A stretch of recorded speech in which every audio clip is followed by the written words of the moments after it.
అవండి మనుషులు ఉన్న చోటికి బస్సు వస్తుంది. మనుషులు చూసి భయపడే బస్సు పోవడం చూసారా? చూడండి, విజయవాడ బస్ స్టాండ్లో, సిటీ బస్ స్టాండ్లో ఎంతమంది జనం ఉన్నారు ఫ్రీ బస్ కోసం. వాళ్ళలో కనుక నేను వెళ్తే నన్ను పిచ్చి పిచ్చి తొక్కేట్టున్నారు. చూడండి,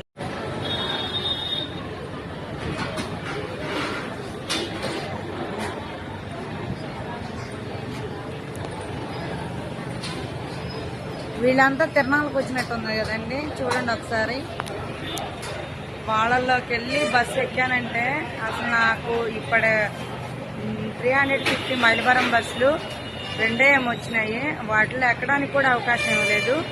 మా ఊరి బస్సు ఇంకా వచ్చే టైం అయింది. గంగినేనిపాలింది 8:40కి బస్సు వచ్చేస్తుంది. నేను వెళ్తానండి.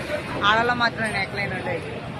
ఈ ఫ్రీ టికెట్ వచ్చేసిన తర్వాత బస్సులు కూడా భయపడుతున్నాయండి. జనాన్ని చూసి బస్సులే భయపడుతున్నాయి, వెళ్ళిపోతున్నారు. మొత్తానికి చుట్టాలిళ్ళకే వాళ్ళకి కూడా బాగా తిరిగేసి శుభ్రంగా ఆడవాళ్ళు హ్యాపీగా, ఛార్జెస్ లేవు కాబట్టి, ఎండాకాలం కదా, సమ్మర్ కదా, హాయిగా తిరిగేసి వస్తున్నారు. బస్సులు ఫుల్ అయిపోతున్నాయి.